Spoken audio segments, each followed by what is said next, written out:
Hi everybody, Andrea Twarowski here with Dentalelle Tutoring. It's another not so sunny day, so it's so sad and so gloomy. So it's kind of nice that I'm able to work from home because it is nice to not have to be outside. But I was kind of hoping that the sun would come out for the videos because it just looks so much nicer. But anyways, so today we are going to be talking about if you work in a dental office and they don't pay you if a patient doesn't show up, how much does that suck?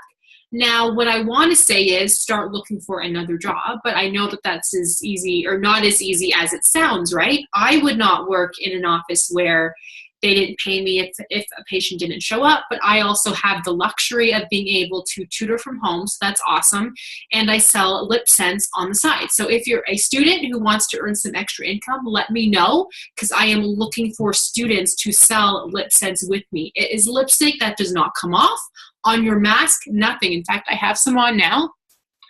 Look, you guys, it doesn't come off. It's amazing. It's like a nice natural color. I have lots of different colors. I love it.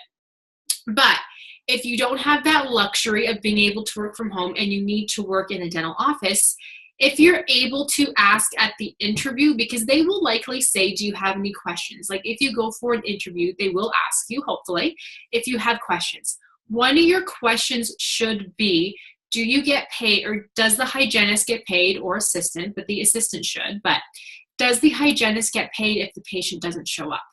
If they say, oh, well, you get paid a portion, or, oh, well, no, or yes, you do, but if you have a large opening, you don't get paid for that, that's a warning sign. Or I would simply ask for more per hour.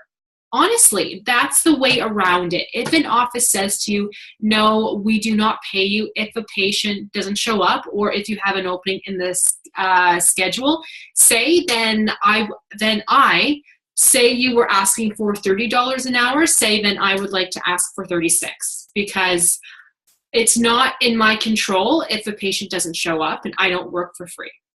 Maybe don't say it that way because that sounds kind of rude, but that's what I'm thinking. I would not work for an office where if the patient doesn't show up, I don't get paid. But I'm also very firm.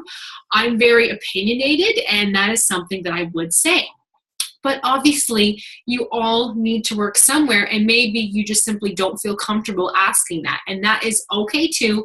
But if you're currently working in an office now that's like that, there's not much you can do but try to book appointments yourself, but you probably don't have time for that because you're cleaning teeth, right? Hopefully you are sort of buddy-buddy with the ladies at the front desk to have them do the best they can to fill your schedule, or just simply say, you know, if you have too many openings, say, you know what, I need to look for a job somewhere else because there's just been too many openings. I'm not being paid for when a patient doesn't show up. I can't just come to work and work for free when I could be working somewhere else where they pay me regardless. I've been lucky and I've never worked in an office where they don't pay you if the patient doesn't show up, but it happens a lot. It happens a ton. Or they'll pay you like a certain wage, like maybe half, because they realize that you do still have to do other work, but they won't pay you for the full hygiene wage, which I think is silly and not fair. So if you're currently in that situation, let me know if you have any questions, and I am so happy to help. But I do say that you should look for something else. If you feel comfortable asking offices, well, do you pay your hygienist if the patient doesn't show up? That's a good thing to ask, because you don't want to get suckered into it, because then some days, hey, 3 patients might not show up. So that means you're not being paid for 3 hours of sitting there working anyway, you know, doing your sharpening instruments, chart audits, whatever. You know, it just seems a little bit silly to me. But we all have to work. We all have to get paid. But if you're looking for a side income, talk to me, because I need people to help me sell lip sense. Okay? So hope this helped, and I will see you guys all in the next video.